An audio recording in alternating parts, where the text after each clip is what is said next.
Welcome to Trial by Wine. We take a closer look at crimes that highlight how fascinating humans can be.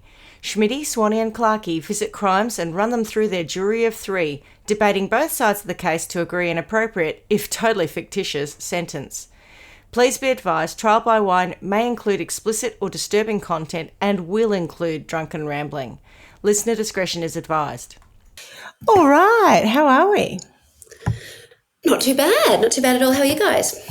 Not too shabby. Very well over here. It's a toasty evening and it feels a little bit like being at the Australian Open. It's one of those nice days where it's warm and we've had a couple of wines. It's all good. Had a good day. Very nice. Good. Well, we are doing 2 episodes in a row, so not a great deal happened in the last half hour. But I am on my last mango chutney, so I'll have to talk about what I'm going to drink next. I know, because I didn't expect a drinking game in the last one. Now, Shay, I've got a question for you. Do you have to drive anywhere after this? No. Well, I think you need to join the drinking game, love. I'll get a glass and a bottle of vodka, okay? Because I just got this, which is... And a bottle of vodka. A bottle of vodka. She's catching up fast. This was going to be the next drink, which is raspberry. So why don't I put that in with some vodka? Why not? Do that. I was going to say, Perfect. fuck the glass, just drink from the bottle. I'll grab a glass and a bottle. All right. So, well, welcome to the game, Swanee. How's this? Now that is good. That looks like That's a beautiful mango colour. chut. Look at the colour of it. The thing is, I didn't know the drink was a colour. I've only ever had it a couple of times, so I've only ever drunk it out of the can. But look at that. Isn't that pretty? It looks like a Barocca or something. Beautiful. It's pretty. I had better introduce us. I'm Schmitty. I'm Swanee. And I'm Clarky. And together we are Trial by Wine. And mango chutney and vodka and something I was going to else. say, what are we Sure drinking? And I'm finishing a mango chutney because the last episode, Clarky made us do a drinking game and I went through 6 bottles. So I'm going to move on to, well, I had one before. Did I you? pre-gamed a little. Jeepers. Pre-game. I've had a hard week, okay? You are holding up well, girlfriend. I've had a hard 6 weeks anyway. But I'm going to move on to, and I don't make any promises that I'm going to hold up well for the rest of this, but I'm going to move on to a single estate Ara Sauvignon Blanc 2022, which is a New Zealand drink from the Ara estate. And I've got to say, as far as Savs go, it's beautiful. So, Swanee, what have you got? Right. Because Well, Swanee... I've been led down the garden path by you lot. That's And right, forced to drink. I quickly raced back, having collected my dog, and I grabbed a raspberry sodally, which is some kind of, soda drink. And then you suggested that I might jazz it up. So then I went and grabbed a bottle of vodka. And I've just poured it together. Nice. Yeah. And having only ever had those sodas like once before out of a can, I didn't realise it looks like I've created my own vodka cruiser. It's very Look at the nice. colour of it. Yeah, And I think it's like- Colour. You have. it's either medicine or a hydrolyte or something. It doesn't look alcoholic. And to be honest, it could be a tad colder. I should have ice in it. But anyway, it's quite nice. Okay, beautiful. And boys, what are you drinking? So we've smashed the rosé in last week's episode. So now we're on to the Halden Shiraz, which was, you may recall, nice. leftovers from the tasting, which was only tasted by a couple of us. So it's a Nice. 2017. It is delicious. Okay, good one. Yes. All right, Yes. so where we left our listeners with bated breath in the last episode was effectively, I think, a lot of carry-on from a certain Sante. Sante? Is that right? Sante, I'm calling her. Okay, Sante. mate. Who Swanee left us feeling that she didn't really like Sante. She hadn't warmed to her terribly. No. Yeah. Can you run that past us again, Swanee? I was thinking about it on the drive, actually. I was thinking if I could speak to her, I'd say, I'm very disappointed in you. Very disappointed in you. I think that you've taken a path which you've allowed yourself to get a little bit carried away, Sante. A little bit sort of, this is the life I like. This is easy. This is an easy way to get money. Oh, She's very calculating. Bridget Jones would say, I'd rather you're angry with me than Calculated, disappointed. Yes, exactly. That's exactly why I'm Yes. disappointed. Yes, I've got children. yes. That's what I was thinking. Very And I am upsetting. disappointed in the path that she has decided to take. From the time she was about 4. I don't foresee good things happening. But let's see, where does she end up? Your But she crystal does ball is have a strong. genius child, little Kenny, who was doesn't she though? staying at Jr. home and not allowed to hang out with any kids, and certainly not allowed to be taught about morals by anyone other No. than mother. So that's the wrap up of last week. And Clarky, I think you're going to give us a bit more intel. Now, I am. just before you move on, we've done the drinking game, which was all around the gateway crimes. The boom gate has lifted. We're beyond gateway now.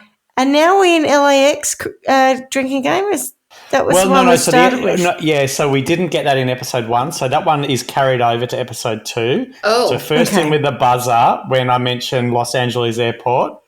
Doesn't have to drink, but the other one does. Drink. Okay. But also, I think given that we're in drinking game territory now because Swanee's got herself a bevy. This is going to get messy. Yeah. I'm going to give you 2 options for the game for this episode. The first one is drinking every time Sante commits a gateway crime, which we discussed in the last episode. I don't know if my liver will cope with it, with the way this woman goes, but okay. Yeah. Well, the second is every time Sante commits a crime that is worse than a gateway crime. You 2 choose. So what's the working definition? It's either a gateway crime, which is like fraud, nonsense. Stabbing a pet, hanging a pet. Burning the testicles of a pet. Burning the testicles, stabbing them with a hairpin or a hat pin. Burning the sister's fingernails or fingers. Forgery. Stealing a car. Taking it for a test drive for 10 years. What else? Burning houses down. Or murder, rape. They're not gateway. No, that's the other option. I reckon gateway. I reckon serious, I think. Yeah. So do you want gateway crimes or non-gateway crimes? I think arson's quite serious. Let's say non-gateway crimes because, let's face it, that's where we're headed. Change the rules today? Yeah, right. Okay. I mean, don't get me wrong. This has got both gateway and non-gateway still to come, but I think it's a wise move. Let's go with non-gateway. Okay. Los Angeles Airport and non-gateway crimes. Ding! Oh, fuck. That means I'm going to drink. Oh, you are competitive. You're fucking She's got your number. I'm trigger happy. Okay. She's literally programmed her mind to not listen to any words other than Los Angeles Airport. She has, clearly. I was like, that is totally so what? And then I heard ding. I'm like, what? Oh, shit. Oh, no. I was even shocked. Right. Oh, look, she's got an unfair advantage. I was drinking in the last episode. But anyway, move on. Only 6 bottles. So, yes, as you said, last week we discussed the upbringing of Sante, her incredible list of crimes, many of which she was never punished for, which weirdly, well, maybe not weirdly, but empowered her to go on and give her the confidence to go and commit more crimes. We discussed her love for money and the lengths she'd go to get her hands on it. We discussed how she was a chronic Winona Ryder-esque shoplifter and also an arsonist, and how she'd made a habit of marrying for money. We also discussed the mysterious disappearance of Irene Silverman, whose possessions turned up in a car owned by the Kimeses. Before we get on to the story, let me recap my sources. So we listened to 2 podcasts, Serial Killers, which was the factual, very informative version of the story, and Mummy Darkest, which was a more comedic version. And we looked at some web pages, so Wikipedia, Oxygen.com, Murderpedia, and VanityFair.com. So the Kimeses had numerous homes in different states in America, and they had numerous house staff to assist them with day-to-day living. Whilst hired help in the home is not uncommon, Sante had her own way of doing things, as we learnt in the first episode. She didn't want nor need to be spending her beloved money on hired help, so she went about taking things into her own hands. Over a period of several years, she imprisoned several teenage Mexican girls illegally in the US. Oh, my God. in some cases, going down to Mexico and bringing them over the border herself. Sometimes, to be fair, God. with Ken in the car. How is that to She'd be then fair? take them. Just that Well, he because knew about it? it wasn't just her. Just her. Yes. Oh, my Yeah, God. yeah. Pair of them. Okay. To be fair. All right. I mean, to be fair, it wasn't just Sante. So they'd then take them back to their house, and she would keep the young women under lock and key, making them work as maids 7 days a week without pay and treating them so badly that it bordered on torture. The cruelty that young Kenny witnessed from the time he was 3 was astonishing. One maid later testified that Sante had burned her with a hot iron. Oh. Gateway, Oh, Is it that's Gateway? more than Gateway. No. isn't Is it? it- Oh, I don't know. No. Is That's it, not is it Gateway. drink or no The drink? problem is, I think the problem is now everything People is going to be. trafficking. Oh, right? but the people trafficking is definitely not. This is the problem now because she's done so many. She's so beyond Gateway. It's kind of unfair in some ways to even be classifying But her. burning She's just someone a with an fucking iron criminal. is not Sante's big MO. one. I reckon it's Gateway. Also, I'll have a sip just in case. Another maid said that Sante had thrown her in a scalding shower. Witnesses, mainly Kenny's tutors, said Sante had made one young woman get down on her knees and beg God's forgiveness, and then locked her in a room for several days. Witnesses also claimed she forced another young woman onto her hands and knees in a small closet and locked her there. In another instance, when that young woman passed out after an assault, Sante allegedly kicked her. I mean, all Gateway, aren't they? Oh, the locking people in a room is probably beyond Gateway, do you reckon? Yeah, it's a bit solitary Yeah. confinement, isn't it? Anyway, let's have a sip. It's kidnap. Jesus. Okay. In August, police got wind of what was going on and swooped down on a residence Sante and Ken owned in La Jolla, California, and charged them both with conspiracy to violate slavery laws. Whoa, Non-Gateway. non-Gateway. Good God. Is that because you got a drink again, or is that because of the crime? She needed a drink. Good God. Thirsty. Oh, okay. Right. So it was not clear to the prosecutors, and this is why I said it before, whether Kenneth Kimes had been dragged into the sadistic scheme by Sante or whether he had participated willingly, although I think we all know. This is interesting because if this is a man who, according to his first wife, was really controlling and, you know, wouldn't let her do anything, and yet he's like, oh, I'm innocent. She's dragged me into everything, this Sante lady. So, Come on. so Ken. I'm not sure if I've got it captured later or not. I know. So anyway, by this stage, Ken was an alcoholic, so he was just a bit of a mess and would drink all the time. So I don't think he was coping at all says- well. He was probably sat at home going, Because- Gateway. Yeah, exactly. Non-gateway. Yeah. Oh, Jesus. Sante. Monday, Wednesday, Gateway. Friday we do Gateway. Tuesday, Thursday we do non-Gateway. And Yeah, every day okay. I'm just smashed. Oh, good one, Swanee. Ken and Sante claimed their home was in Las Vegas and it was there that the long trial took place. Sante was held without bail because of her leaving the mink coat trial. So they didn't want her to run away again. So that's Right, kind of risk, caught yeah. up with I'm her. out. But before the trial, she conned her captors into moving her to a hospital because of medical complaints and then escaped by crawling out a bathroom window. Wow. She's a piece of work, isn't she? She's just fearless. Oh, it goes on and Just- She is fearless. You're absolutely right. It's like she just Fuck doesn't you, I'm have out of any here. sense of No. consequence of anything. Consequence, yes, And that's this right. and this is one of the themes that came through in a number of the articles and podcasts where because she just kept getting away with things, she just got to a point where she was like, it Whatever. doesn't matter, I'll just go and do this or I'll Yeah. make What's it worked work. for thus far.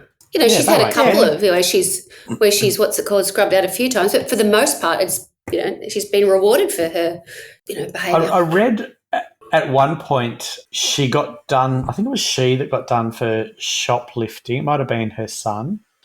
And then when they were waiting for the police to turn up, she beat her son so badly. And when the police turned up, she said that the shop attendant had done it. Oh, my God. So that they both got off. Like, she's just fucking... Always thinking. Oh, relentless. She must have I'm sure you'll get to it like a diagnosed, it's not being a narcissist, it's beyond that, but then she'll have some kind of, I mean, she's just a fucking nut job, a crazy. I think she's... And not a good person. She's very naughty. She's straight out of the school of Donald Trump, except she's a little bit pre him. She just thinks she can get away with anything. Well, she kind of has. That's the thing, right? Yeah, It's worth, absolutely. for her, like it's sort of worth giving everything, risking things again because A, she doesn't really get caught. B, she's sort of she's just shameless. Do you know what I mean? There's just there are no limits. Well, that I'm aware of thus far. No. So after crawling out the bathroom window, she was caught 3 days later at a Las Vegas bar called the Elbow Room. The bartender, whom she thought was a friend, turned her in. Good. So Ken Kimes cut a deal with the FBI before trial, claiming that he was aware of what Sante was doing but not complicit in it. And I tend to agree with that. I think that what I understand, Ken was, hardworking, frugal, knew how to make money, wasn't necessarily anywhere near the way Sante was, who, she was money grabbing. She was... Unless he was down at the Mexican border, though. Well, but in the car, right? So he probably grabbed a bottle of tequila for the drive. And so he knew what was going on, but I don't think he was masterminding it. I don't think he was locking the doors. I don't think he was, burning people with irons. I think all of that was her. I think he lived in the house with her and he was aware of it but wasn't doing any of it. Anyway, so he got a 3-year suspended sentence and a $70,000 fine and agreed to enter rehab to get his alcoholism treated. Sante, for the first time in her life, did some serious prison time. She was given 5 years. I'm pleased to hear that. Yeah, I know, right? Finally. Yes. So Did she become for top slavery, dog, like, immediately? But she's at the JC. I reckon she would have been B for sure. Yeah. Well, with the whole iron thing before, Yeah. I was just thinking about, when B. Smith put the press down on people. I was like, she's definitely got a bit of that. Exactly. Don't brings back childhood nightmares. The bit I didn't tell you, and I'm not sure if I've got it coming up later or not, but I think I'm a bit it's of a kind Lizzie, of reminded though. me of that now. Yeah, you're a bit. So Lizzie? she used to dress What's her herself last up name? as Lizzie Elizabeth what? Taylor. Lizzie Birdsworth. Lizzie Birdsworth, that's right. Oh, B, Yeah, cut it yeah. out, love. Oh, no, B, cut it out. We love our prisoner / Wentworth. He's very good at that, too. My brother's obsessed with it, too. I love Doreen. Oh, wasn't she a sweetie? She was. Dor. It's probably a gay thing. Yeah, maybe it is. Yeah. Anyway, so the bit I didn't tell you is she used to dress up like Elizabeth Taylor so that she looked rich and fancy, to the point where people would see her out for dinner and ask her for autographs, and she would sit there with a line of people pretending to do Elizabeth Taylor autographs. Is she a pathological lawyer, Yes. among other she's things? I Piece mean, of work. we'll probably see her next Tuesday. I'll give her that. That's my diagnosis of her. So for slavery and torture and all of that, she was given 5 years in a federal correctional facility in Kentucky. Only 5 years. Oh, my God. Right?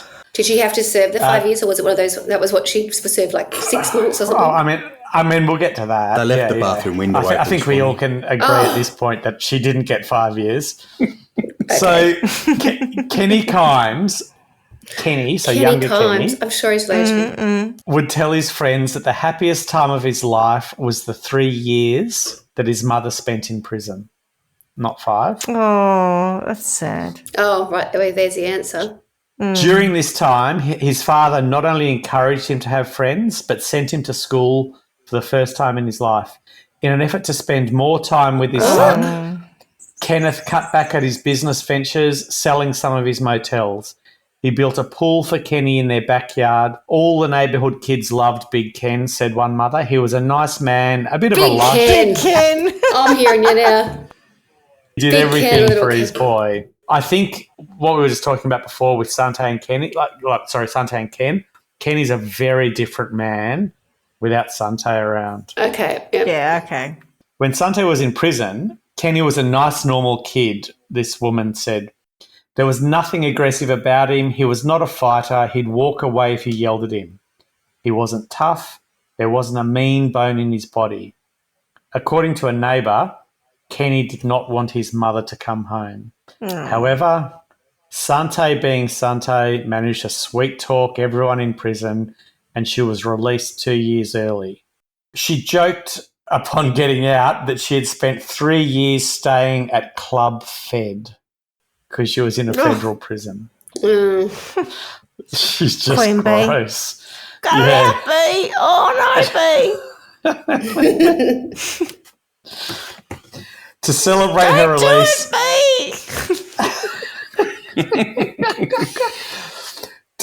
her release, Sante arranged a world tour for the family. And then once she got back, she pulled Kenny out of school again Was and that began the, the old... Oh, Sorry, was It that wasn't the bicentennial Bicentennial World Tour?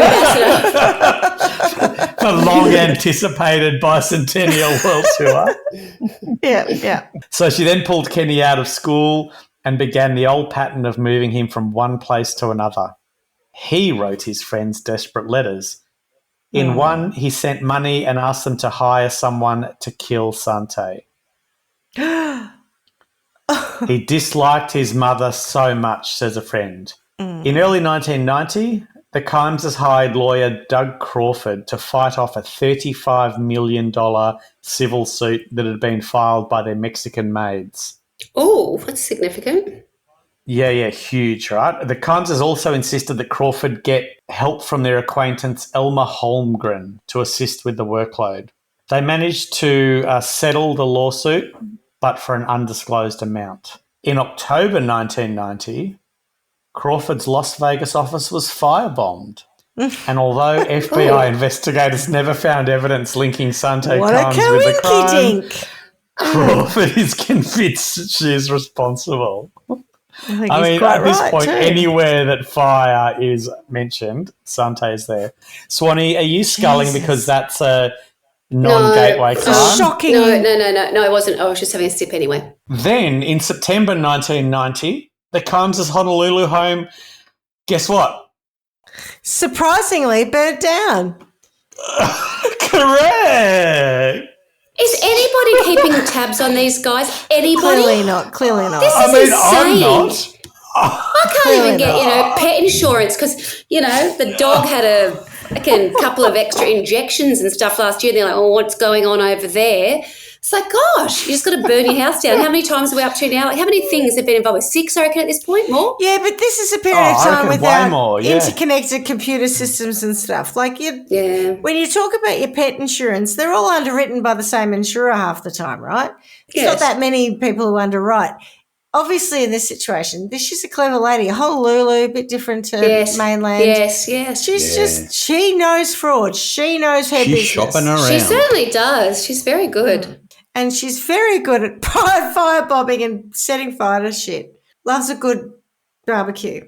Holmgren, who was the one who helped them with the settling of the lawsuit for the undisclosed amount. Elmer Fudd. So he was the one who arranged for the couple to be paid out for the 1978 fire at the house. So this is 12 years later. Yeah. Reportedly got drunk and told a friend that Sante had hired him to set the second fire. Can't get Now, good listen help to these this. days. I know. I want a job at this next bureau. So agents for the Bureau of Alcohol, Tobacco and Firearms found out. Could you imagine working at the Bureau of Alcohol, Tobacco and Firearms? You'd just be smoking durries and drinking and shooting guns. It's the opposite. It's the How do you control know of that? those things. It doesn't say that. I've watched enough TV. It'd be like Foxtel days, but with firearms. Oh, it's really probably more about tax, honestly. It's about making sure people are paying tax on durries. It's like, Stop like making it boring. Yeah, I was know, gonna say, but in Victoria at the yawn. moment. Well, Shay, are you aware of all of the small convenience stores that are being No. firebombed across Melbourne currently? No.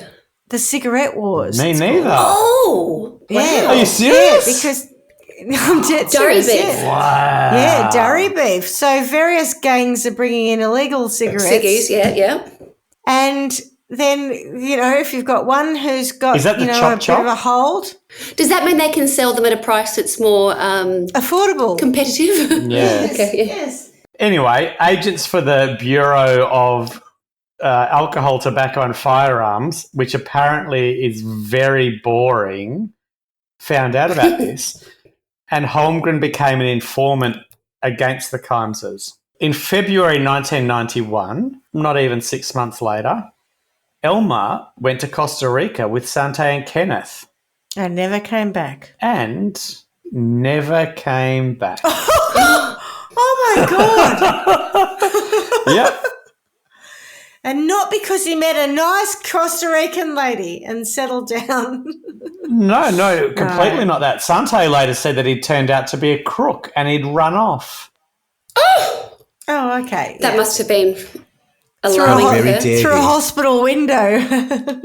No, he Why was would you chasing go a to Costa westerly Rica rabbit. with them, though? Exactly. But why would you go to Costa Rica with this woman? Well, he obviously didn't know that they knew, but they knew. So there was talk But of they possibly them knew. knowing somebody in the... Alcohol fire Who and blah, told blah. them And, yeah. A mole. So, back to the Honolulu... Slack-ass Back to mole. the... slack-ass Some money slack-ass hungry 3D Mole. is slack-ass mole. Yeah. mole with Firestarter. She's like Stephen King's Firestarter. No, isn't that like The Prodigy? I heard that song in that Firestarter. Yeah. Twisted Yes. fire starter. I can't even remember. I heard it the other day on the radio. I'm like, oh, Yes. it's quite. It's a lot. It's quite intense. So the Honolulu house, the one that was burnt down the second time, was insured by the Chubb Corporation, who you probably know. Yeah, Chubb the are quite safes. big. Chubb. Yeah, Chubb safes. They do fire Chubb stuff. Bubbers. and They they've do started this security insurance. alarms. Yeah. Mum, Mum has a Ah. Chubb All those account things. because for if she falls over and presses her alarm. Is that that's on by them. Pornhub? It's all right. Ah, No, What? it's just a being Chubb rude. account. Oh, I said she got a has a Chubb Chubb account. account. okay. Oh, dear. The Chubb Corporation refused to pay damage to the Honolulu house because, of course, they were It was cottoning onto a her. nonsense. Yeah. But Good. Finally. of course, Sante was furious at the insurer. What a liberty.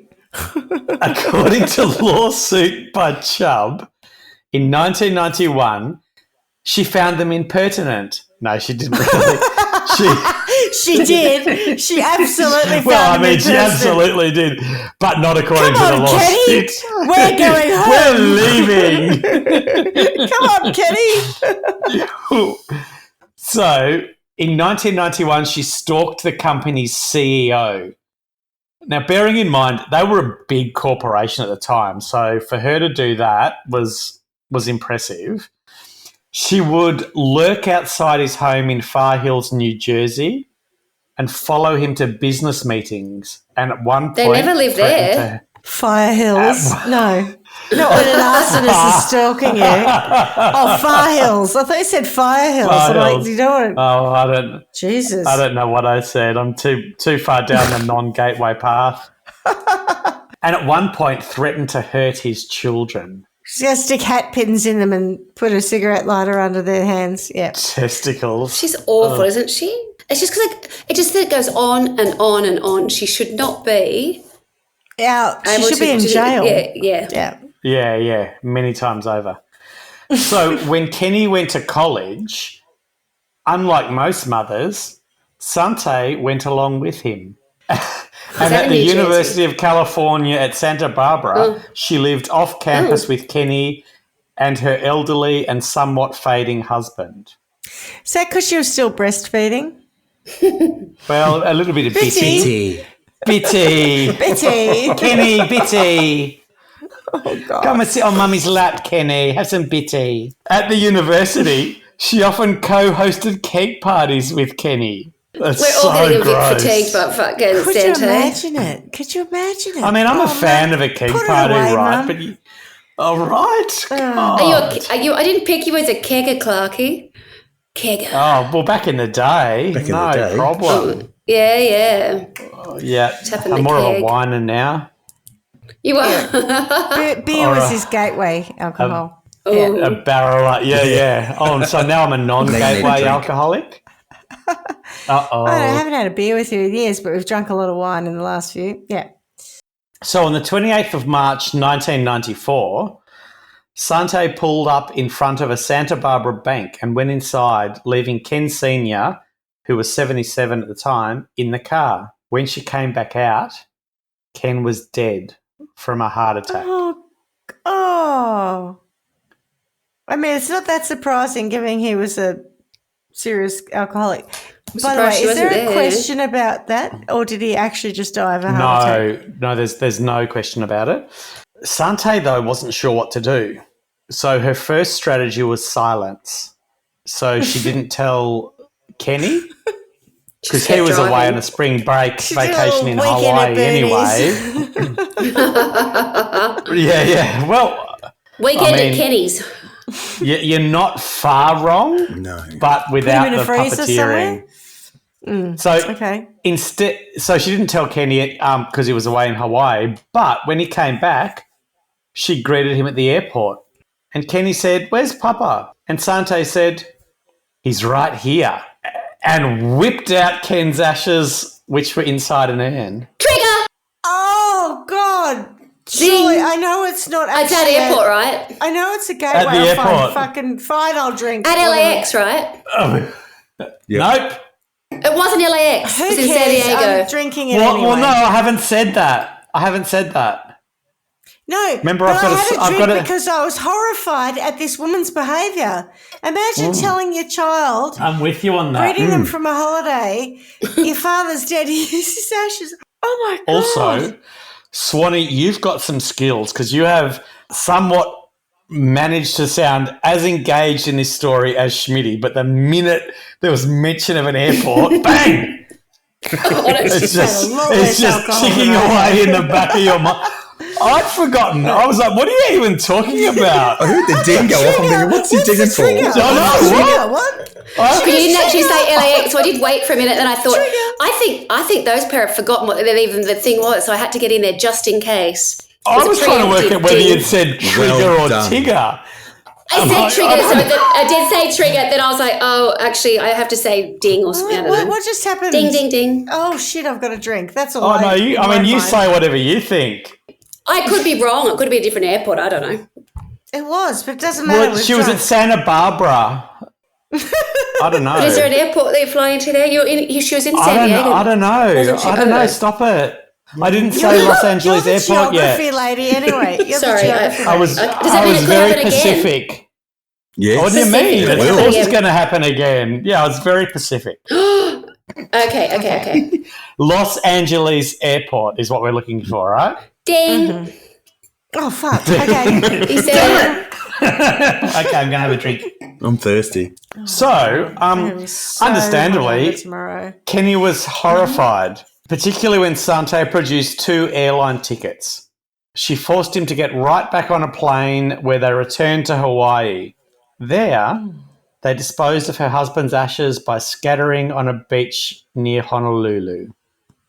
Okay, that's not the worst thing. is she's that all done. legal though? At that point, he died from a heart attack. He was cremated, and Yeah, then no, that's all. I think so that's all. I don't. I Apart from can't the see. fact Yeah. that she probably drove him to excessive alcoholism, but apart from that, I mean, we'll get to the part of it that's illegal soon. I mean, Scattering your to this ashes. point, Bound to be as something. far as we Yeah, all okay, know, it's all above board, but, we'll get there. So, with the death of her husband, things heated up for Sante. So, she found out that Kenneth had never updated his will. And this meant oh god, that he's left all the- everything was left Show to it. his 2 children from his first marriage. I can't believe that she would allow that detail of even happened. That Incredible. stuns me. For someone who's all about the payout. Yeah, no, you're spot on, right? But listen to this next Doesn't bit. make sense. So this meant that Sante and Kenny wouldn't get a cent. Sure, she could produce a marriage certificate in an attempt to challenge the will. However, authorities now believe that this certificate was forged, which may explain why she didn't go down this path. She wasn't even married to him. Never. So there were literally in some of the podcasts and the things I read, she would start calling him her husband In front of people. not long after they met. It was, she was just so much about this is what we are. Naming Kenny, was another step in that direction. It was a constant But there's build. no question. There's no question, is there, that Kenny is Kenneth's son? No, 100%. Their father and There's no question son. of that. But yeah, okay. Correct. But the marriage was never legitimate. Okay. Correct. And then there were also bits about her trying to put pressure Swanee, on Ken I can't to believe that she didn't make that happen. No. Yeah. That doesn't add up to me. That What bit. year is So this no, but now? so there 90? was no. So let me tell you. So this is 94. But no, so there was talk about her throughout the whole relationship of her trying to put pressure on him to change his will, and there were also variances on events, but basically him saying, "I'm never leaving my money to you and to Kenny." So. Oh, wow. Potentially she knew this all along, and the relationship was such that, he was Arsehole constantly move, bailing her out for shoplifting and committing crimes. Yeah, but it wasn't. And so he was look, just... I'm extremely comfortable with him giving her nothing. But he had another son. I do think poor Kenny is a bit of a... Well, you've painted Kenny as a victim so far. Yeah, no, and so that was open for discussion too in one of the podcasts at least. And I think where they got to was that if he left money to Kenny, she would get it. Take it anyway. Yep. So there was no point leaving Kenny money. How old's Kenny at this age? What's college age, Swanee? He You're was more up on the 19 US stuff. maybe. 19 over there. Oh, so 19, he's not I reckon. 21, depending on the state. He's probably not an adult. Okay. It's not even about the law, right? She owns Kenny, so she, he does what she says. Yeah. Okay, Leaving money to him would end up in her hands. So yeah, but that whole it's thing tantamount of to giving it to her. Yeah. Okay. Yeah, and so she's now in a place where she's got arguably nothing. So I mean that would make most people panic. Sante, on the other hand, That's great. decides that what she needs to do is set Double about down. trying to grab as much of his $12 million fortune as she could. So she never told anyone about her husband's death. When his children or old friends telephoned, she'd make up a story. Oh, he's gone off to Sweet. Japan to build a motel. That was one of her favourites. He's in the bath. Okay. Yep. So Sante never had access to her husband's money. All the bank accounts, stocks and real estates were in Kenneth's name. So she couldn't make any claim on it because he would have to sign it over, or she'd have to go down the path of saying that he's dead, and then it would go to his previous Probate family. and blah, blah. Yeah. Yep. So faced with the prospect of losing his fortune, Sante began to steal it. And Swanee, to your point about the legality of his Can't believe death, she didn't do it earlier. by putting the social security number of another Kenneth Kimes, possibly the one from Wollongong, on her husband's death certificate and Oh my forging his God. signature on various documents, Sante was able to keep her husband's death a secret from his heirs for nearly 2 years. She's. See, that's why I can't believe. During that time, she gutted his estate. But she also robbed his children of, mourning an appropriate process. That's awful. She doesn't care about that. horrendous.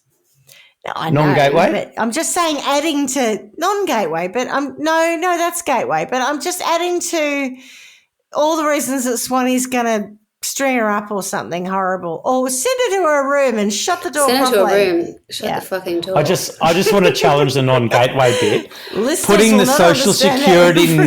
number. Oh, that's fraud. That's fraud. That's more fraud. It's gateway. Yeah, non-gateway. okay, all right. Drink. Right. Yeah. Exactly what she did with Ken's fortune is still unknown. She told a family friend that she had lost about $3 million in a deal in Hong Kong. She also allegedly had business in Cuba, including one venture with Kenny involving smuggling cigars. It's Ken funny, climbs- when you said Cuba, I said, something to do with cigars, and then I thought, that's ridiculous. Yeah, I reckon No. smuggling cigars obvious. is gateway, isn't it? So Ken Kimes Sr. also had several secret bank accounts in the Caribbean, like the Bahamas and the Grand Cayman. Sante Sorry, who began had that? forging checks. The dad. The dad. Ken Dad, Ken yeah. did. Big Ken, I think we Yep. know him Big as Ken, now. Big Ken. Big Ken. Big- That's what Big the neighbourhood Ken, likes to call Big it. Big Ken. Big Ken. So Sante began forging checks to get the money out. Authorities there believe that a Bahamian banker, Syed Bil Ahmed, discovered the scheme in 1998. Finding this out, he scheduled a dinner meeting with Sante at a Cable Beach hotel So give me a cut, bitch. Yeah. and was never seen again. Oh, my God. No way. Non-gateway. Right. Ba, ba, ba. He said, give me a cut, bitch. And she said, I'll give you a cut, and slashed his throat. Where did you find this Sorry, story? Miss Keeps on giving. Molly. It just keeps giving. It's like the I Christmas. This is like the Christmas of like stories. I literally Googled Los Angeles Airport. Aha! But not trigger. Got not it. trigger. Trigger. Look at Schmitty. You're so behind, Schmitty. Schmitty's just drinking anyway. Schmitty's defeated in this taking advantage quest. of my. Yeah, I totally am. You're taking advantage of my slower That's the idea. responses. Yeah. Anyway, No, but so that's literally what I Googled, and then I had to scroll down a couple of, suggestions, and then this came up. I'm like, wow. Jesus. And it took me a long time to realise just how big it was. But anyway. You didn't quite realise what Right. the gold mine that So you'd hang on. found. So we've got Elma and not Maho. Yeah, What was his name? Syed. Who's Who was Elma? the first Oh yeah, Syed. so disappeared Elma, guy? yeah. Two Syed, never seen right. again. And of course, so Sante. Irene. But we've forgotten about her. Yeah. Anyway. No, we haven't. We're going to get back to her. Don't worry. Sante also enlisted the help of an old real estate agent contact of Ken's, David Kasdan. By creating a paper trail of documents, it soon appeared that Kasdan had purchased some of the Kimes real estate empire. But in January 1998, Kasdan received an envelope from a Florida bank he'd never heard of. He was surprised to find that it contained payment books for a $280,000 mortgage taken out on the Geronimo Way house in his name. Unable to sell the house because she didn't own it, Sante had managed to forge Ken's signature on loan documents. She couldn't steal the house, so she tried to steal its value. So she sold the house over to Kasdan, then took loans out on the house, forging Kasdan's signature. And then when the bank sent Kasdan things saying you got to pay the mortgage, he was like, I don't know what you're talking He's like, about. What else? Yeah. excuse me. Not I surprisingly, should do Kasdan that. didn't like that. Next time HSBC comes to me for a mortgage repayment. What? I don't know anything about that. Yeah. Well, they Sante? might repossess my house, which is not ideal. So, yeah, that won't work. Anyway. Not surprisingly, Kasdan didn't like that and soon threatened to tell all. And then he disappeared. His body would later be found in a dumpster near Los Angeles Airport. Oh, Trigger! I got in first. I got in didn't know you were supposed to say trigger. I I got in first. I don't know why we say trigger, but anyway. I'll drink anyway. that was the point I was trying to. What have I done to us? Now we've been like brainwashed into saying the word trigger as opposed to trigger. I'm waiting for it. I love that the sniff of a reference of an airport, Swanee was on it. But when it came down to it, Schmidt. yeah, I made a point. I even emphasised it. So his body would be found in a dumpster near Los Angeles airport. That is so In March disrespectful. 1998. I mean, not to say what's the perfect place to Trigger? let a body How does she be. do Or it drinking all? game? Or, No, putting a body in a dumpster. I find that oh, right. You've got, it's like putting it in a And- septic tank or something. Oh, like it's yes. really disrespectful. Putting out the trash. Anyway. Yeah. He'd been shot to death. So, Swanee, when you asked how did I find this story, I did that Google search and it came up with a body found in a dumpster at Los Angeles airport. So I'm like, oh, I'll read into that. Well done. No! I didn't even know that one. I'm going to drink for that too. 2 for 2. Well done. Now you're charging now. So on January the 31st at 11:19 p.m., so pretty close to New Year's Eve, a fire was called in at the Kimes' house on Geronimo Way. No. Oh no! It was not another fire. They have such bad luck. Isn't it like really starting to annoy the pair of you that like how no one's onto her? Why is no one like ready to pounce? And why isn't she locked up? This is pissing me off. Oh, Really? it's so annoying. It's so frustrating. Why is it still going on? Damn last century and their lack of internet. Well, there's It's not that There's long also ago, who's God. reported these people missing. Yes, there's so How many you people connect her involved. to them, like Do I- who's No, No, investigating? but so you can suspect of what's happened, but to find Yeah, you've proof gotta have of evidence, it is yeah. massively hard. Yeah, she's yeah. very good at what she's doing. Yeah. Oh, Wow. right. She's, Quite busy. She's incredible. It was a big fire that would burn the house down. Within days, the arson unit learned that the deed to the house had recently been transferred from Kasdan to a Robert McCarran, and Rob. Robert that a hefty McCarran. fire insurance policy had been taken out in McCarran's name. Except that McCarran, it emerged, was a man whom Sante and Kenny Kimes had picked up in a homeless shelter. Several weeks after the fire, That is outrageous. They just found someone off the non-gateway, street. non-gateway. Non-gateway. Non-gateway. The world needs to know more about this one. She's just vile. I just can't believe I'd never heard of it, and it's Neither in can my I. She's lifetime. disgusting. Ugh. So several weeks after the fire, McCarran, claiming to have escaped from them, he told the LAPD that the Kimeses had held him prisoner, beaten him, and coached him to pose as the homeowner. McCarran told the LAPD that the Kimeses had set the fire. The Kimeses left Los Angeles about 2 weeks after Kasdan's murder. How did they get out? Did they Following fly a- to the airport? What airport? Did they fly out of the Which airport one? or did they drive out?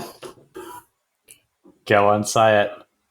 I'm not Which saying airport? nothing. You're telling the story. I thought Swanee was trying to make me say it. She was. I can't make you say it if you don't want to say it. I can't make you do anything you don't want to do. Because you're not Sante. Los Angeles Airport. Ding, ding, ding trigger. Ding.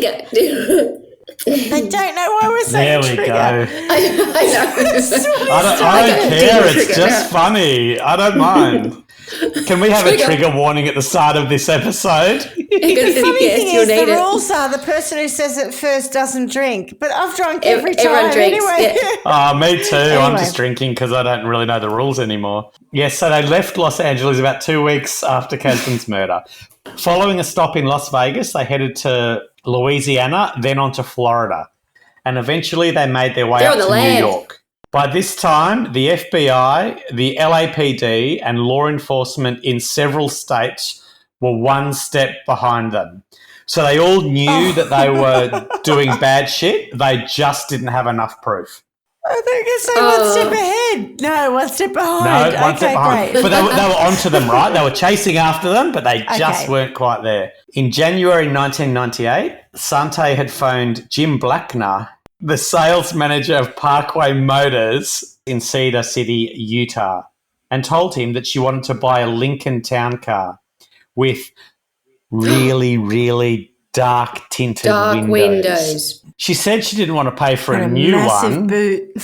Yeah, okay. And so they settled on a slightly used teal green Lincoln, for which Sante would trade her 1993 Lincoln and pay Blackner $14,973.50.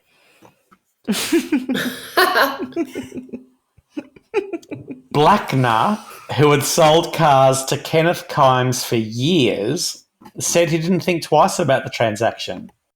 However, after the car was delivered, the check bounced. Sante was very apologetic, saying that she had paid with the wrong check and would rectify the situation. About 3 weeks later, Blackner says Sante still hadn't paid him. But she did call and ask for another car, claiming the trunk of the green Lincoln leaked. How would you know if the trunk leaked? I'm assuming it wasn't from leakage from the body. I'm assuming it was from rain, but, you know. Oh, okay. I misunderstood. At this point, it could be either. Well, no, I could be either, right? So Blackner was obviously upset and called his friend Lynn Davis, who was a then detective with the Cedar Police. Sorry, why was he upset? Oh, because she hadn't paid for it and she asked for another one. Well, she hadn't paid for it and she wanted another one. Yeah. So she's now just taking the piss, right? On June the 13th and 14th, 1998, according to law enforcement officials, Kenny Sante and Jose Alvarez, a young man Kenny had hired, drove from Florida to New York in the green Lincoln town car. No? Nope. No, that was a different name, wasn't it? But it also sounded Hispanic. They are believed to have heard about Silverman. He might have been the younger visitor of the tenant. Yeah. Oh, yeah. Remember the tenant had a younger visitor and an older visitor? I was very confused about the whole tenancy business, but... Manny Guerra. It was a war-like work. Yeah, Guerra. You're right. I did remember looking at it at the time, yeah. They believed to have heard about Silverman during the time they were living near Palm Beach. Sante, posing as Eva Guerrero, had called Silverman's home in the weeks before they left Florida, seeking to rent an apartment for her boss, Manny Guerin. So she's Eva Guerrero, he's Manny Guerin. In May, Sante, using another alias, also called a title company to inquire about the terms of the deed to 20 East 65th Street.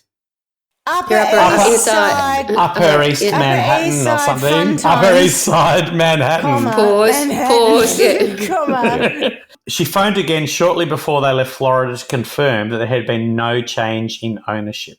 On June the 17th, 4 days after Kenny moved into Silverman's home. It was Kenny. Kenny was Kenny's Manny Duke. Guerin. Yeah. So 4 days after Kenny moved into Silverman's house, Sante phoned a title company to get a copy of the deed, for which she paid cash on June 24.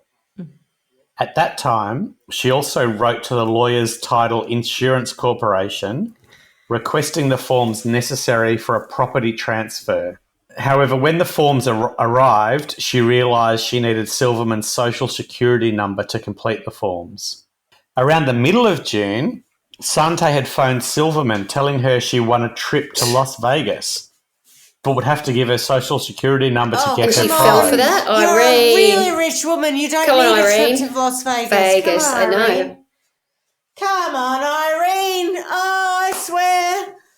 Come on, Irene, not You Eileen. don't need Vegas. Oh, come on. Anyway, what'd she do? Silverman, not being an idiot and having Going no to interest Vegas. in a trip to Las Vegas, refused to divulge it. Yes. Well done. Good job. She's a classy chick. Sante had then phoned Silverman's accountant, claiming she was considering a long-term lease at Silverman's but needed her social security number to do a background check. She's like a little rat. Horrible. Silverman's Said accountant piss off. also Piss said off, lady. piss off in Schmitty's Piss voice. off, lady. Said pet. I said love. I Piss said doll. off, you Piss mole. off. Yeah, good. Listen to This reason. is a scam.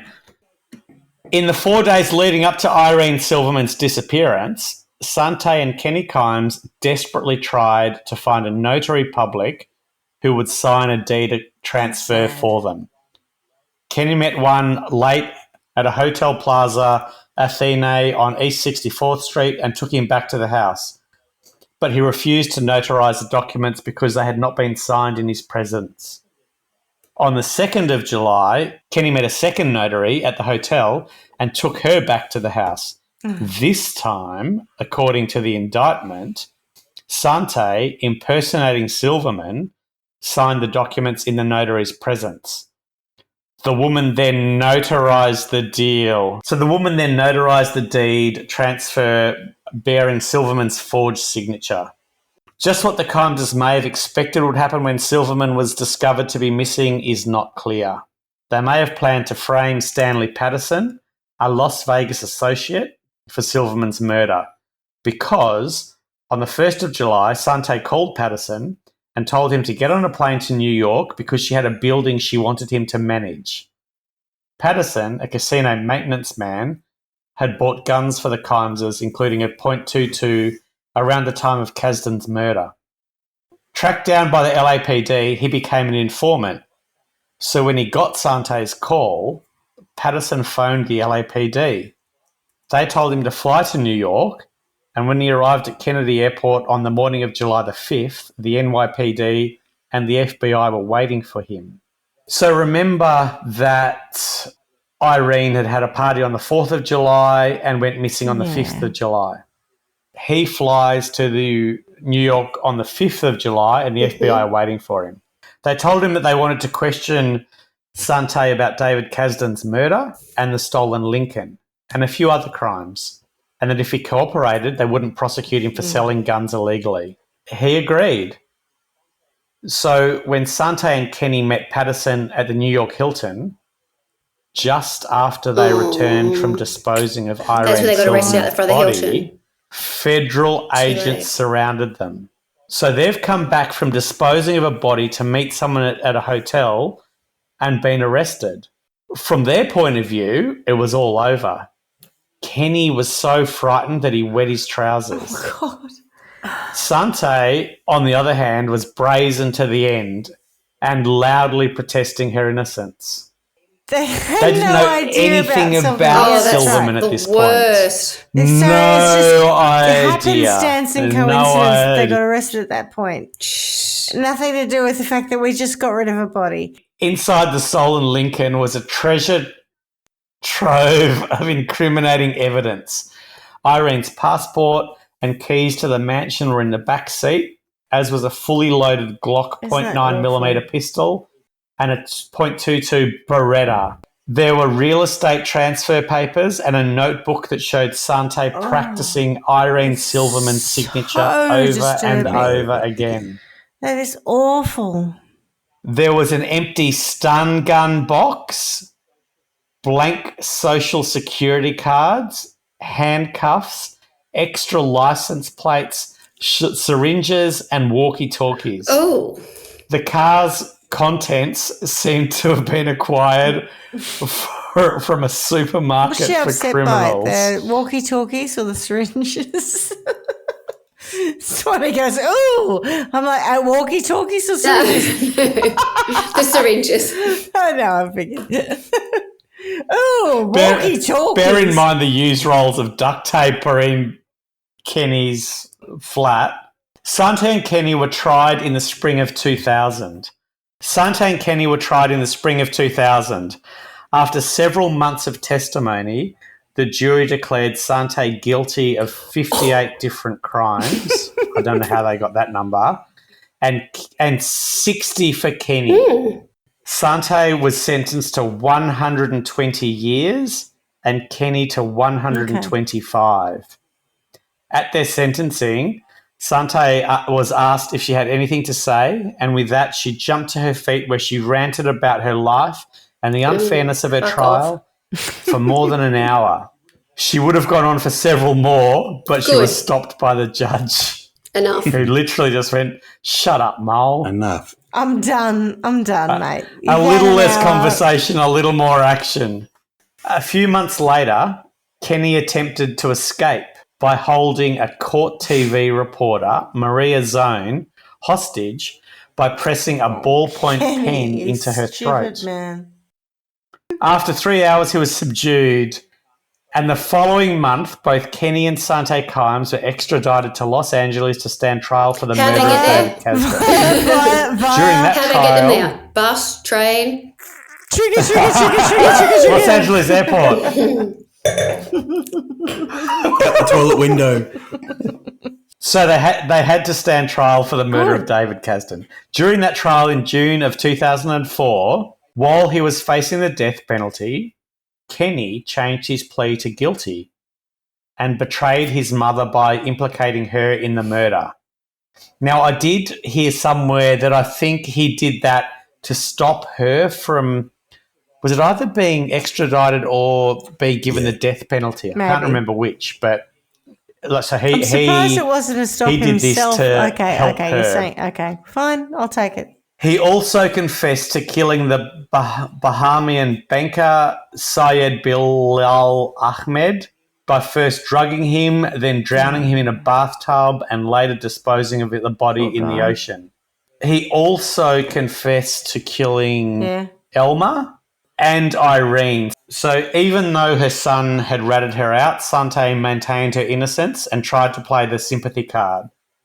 Her court appearances included arrivals via wheelchair, fainting spells, a heart attack, and continuous weeping.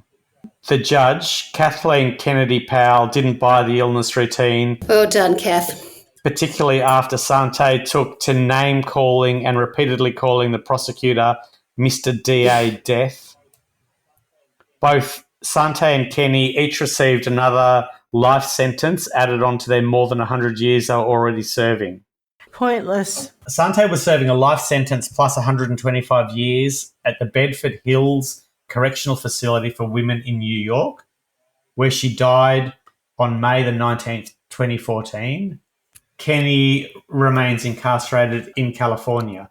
Now, so I spoke to you about how she was so stoic in her professing of her innocence. She didn't back down right till the end. She was always saying she was innocent. And I also spoke about how, for me, she reminded me a little bit of Donald Trump in the way that she is evasive. So, I mean, your words. Whilst I was researching this, at one point before I got to the Donald Trump bit, I was, and hear me out on this because you might jump at the first bit, but I thought she came across a little bit like Dolly Parton, but for completely the wrong reason. So when you hear Dolly Parton speak, she comes across as very humble, very normal, very non-assuming, despite all of this, her incredible career, her incredible generosity. She just is an amazing woman. And this woman comes across as very humble and very unassuming despite all of the horrors of her life. So, like, from a completely different point of view, you would, if you didn't know anything else, you would just think that she's a normal person, and she doesn't. Yeah, and it's incredible because when you hear all of the stuff that she's done, and despite her denials, I believe she did all of them. Here we are. It's crazy, but she's so good at it, and she's relentless with her denial. She doesn't give in.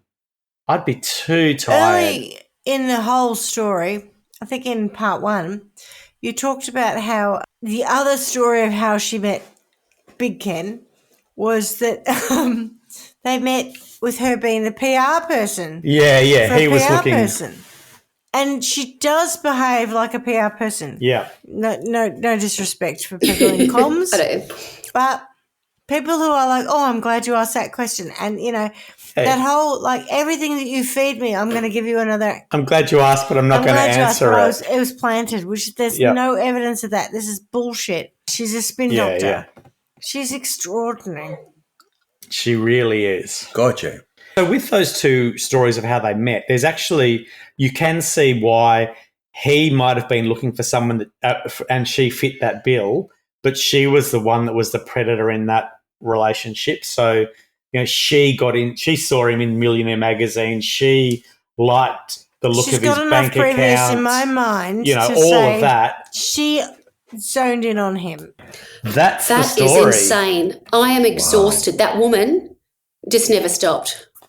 Oh, and son. Right. At the So start, remember I at the know. start I was saying about being busy and how we're too busy for I just for can't this believe shit. the caliber, how much she got away with over such a prolonged period of time. It really frustrates the hell out of me. I get so annoyed with that stuff because, every crime's different that we cover, right? Obviously. But, sometimes something will happen, they're caught in an instant or there's something like that. And this just goes on, then there's another fire. Then someone else dies and then there's another fire. But hang on a another minute, fire. they Then left she'll the window say, open. oh, then she's Yeah. taking this money. And then oh, God. It's Right. insane. August, and it's not like it's that long ago. Fires and the shoplifting. No one was putting the dots Shoplifting together. I'm not that bothered about, but, well, I dabble occasionally. I don't do these things myself, but It's a gateway crime. You're not that interested in it. Because now we're in episode 2 and we're only doing the non-gateway crimes. How the hell are we going to punish them?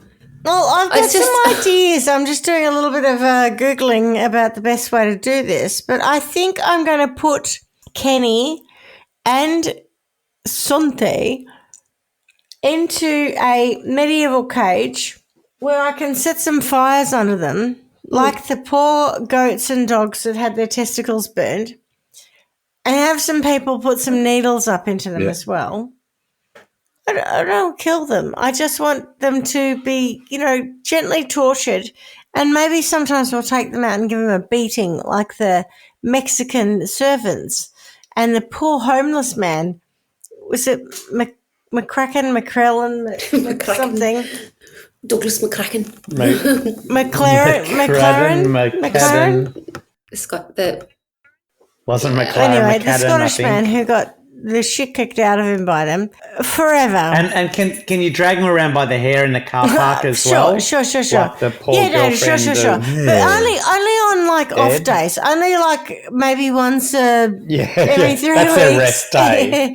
On the Sabbath. On the not on the Sabbath, because that's very regular. I just want that to be everything's going fine. We've had some burns. We've had some needles. We've had some The wounds aren't healing as well. Let's just pull them round by the hair for a bit. And then eventually, maybe we should put them in a house that they set on fire themselves and let them burn in the house that they set on fire. I really despise this woman. She pisses me off because she gets away with things time and time and time again. And so every time she does something small or, relatively small, then she gets more sort of bravado and then she moves on to the next thing because she just seems to be able to get away with it. So if I went back to what I thought had originally motivated her, I would say it was money. Emboldened.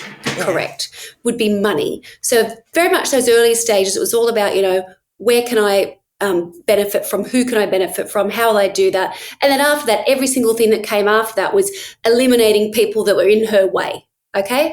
Or were, in the slavery situation, she wasn't trying to eliminate them so much as they were helping her situation.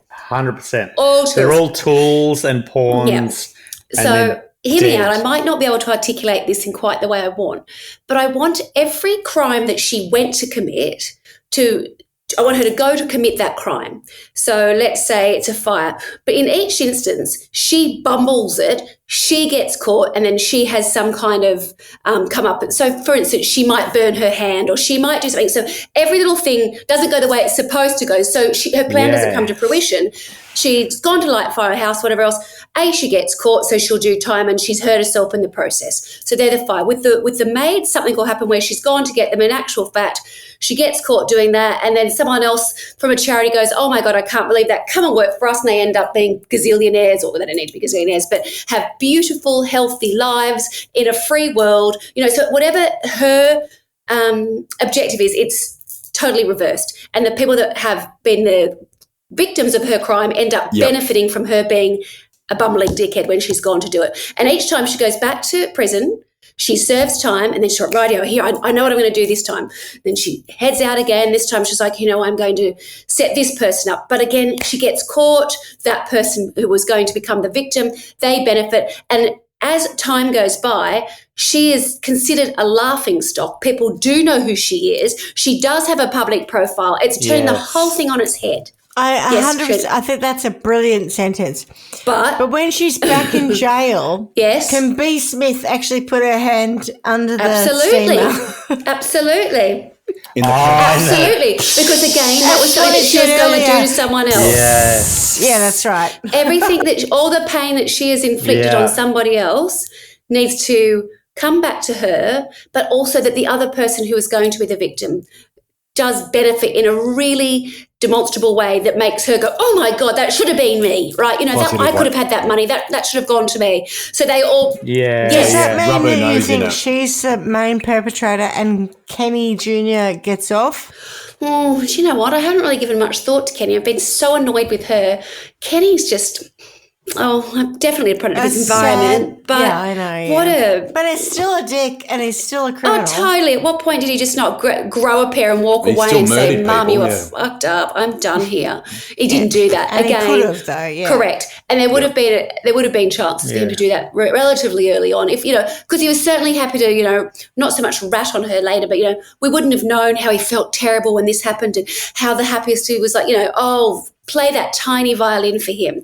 That's what annoys me about him. It's like, okay, if you truly felt like that, then at some point you should have been able to at least make an effort to establish your own life somewhere else and just go, okay, I'm done. I'm sure she'd probably come and try and kill him because that's the kind of woman she was. But I reckon his tipping point should have been the ashes in the urn in the front seat of the car. His father, picking him up at the airport. Anyway, maybe we should turn him into a clarinet to be played by Kenny G. Big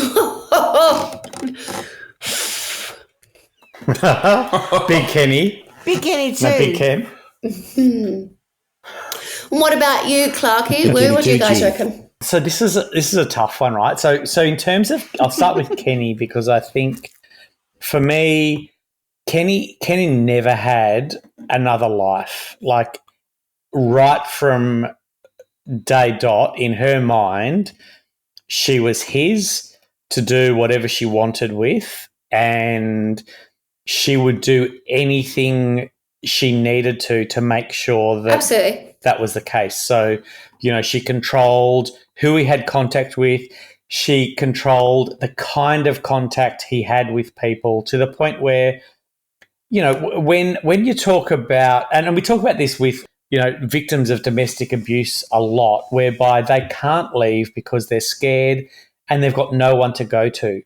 I think Kenny had no one to go to, and I think absolutely he was scared.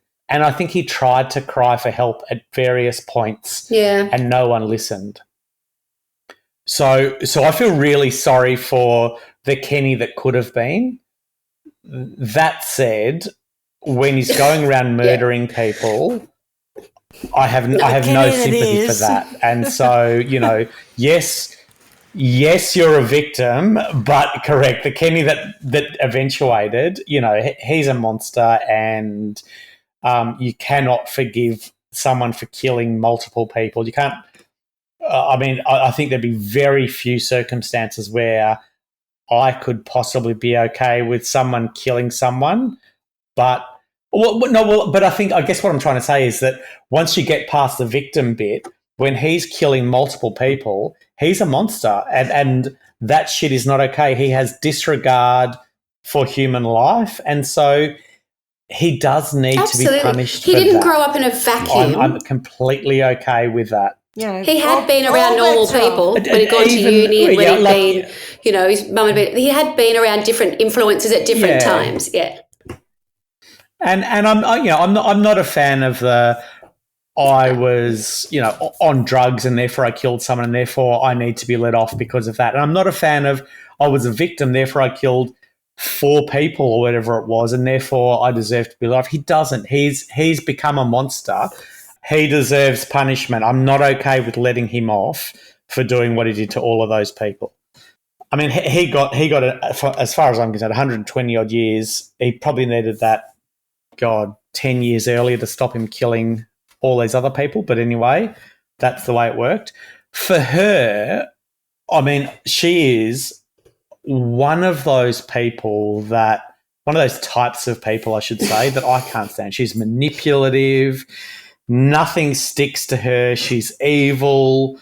You know, I don't know how people get, to a point where they're so much about themselves and have so little disregard for anyone, including her own Especially son. her own you know, son. she's just awful. Yep. Yeah, Yeah. right. I guess that's right. He's just another tool to get what she needs at any given point, and he's very useful to her in that respect. Yeah. He does the dirty work. Yeah. And you know I don't like hitmen or people who – sorry, I don't like people who use hitmen. I don't like people who get others to do the dirty work. I prefer people who do the dirty work themselves. Anyway, so I think you two have come up with some very good sentences. So I'm going to approach it from a different perspective, whilst not a competing perspective. I just think if you know, in another and from another lens, what I would like, because she got away with everything, right? And even listening to her at the end, after everything she's done and her complete ability to just continually deny stuff, what I want is every time – so go back in the timey-wimey machine to when she first shoplifted.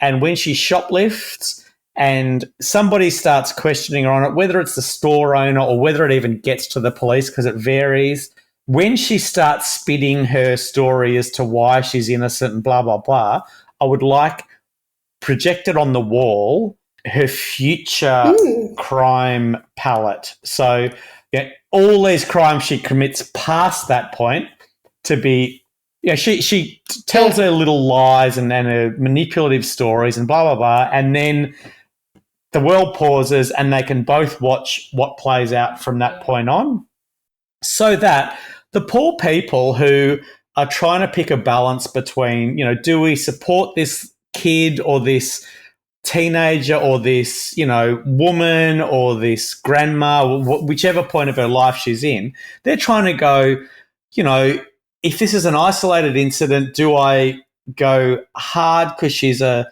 Winona Ryder shoplifter, or I go, well, she's not that bad and maybe I'll be a bit more empathetic towards her. They can actually see wholly and solely what she looks like. What's sort of amusing about what you're saying is that we're recording this in December with a Christmas bent, even though by the time this comes out it'll be mid-Feb. But it feels very Ghost of Christmas Past, Ghost of Christmas Present, Ghost of Christmas A Christmas Future. Carol. It's a very Christmas Carol sentencing that you're doing here, which is, here's the person at the outset of their life. I haven't even seen A Christmas Carol, but so it's not deliberate. The Charles Dickens one, you'll know it. Whatever happened to you? Anyway. Yeah, you do. The Ghost of Christmas Past. Everyone knows that you loser, apart from you. I know of the Ghost of Christmas Past, the Christmas Present, the Christmas Future, but I don't know what they are. The different versions of the person, how it goes wrong. Scrooge.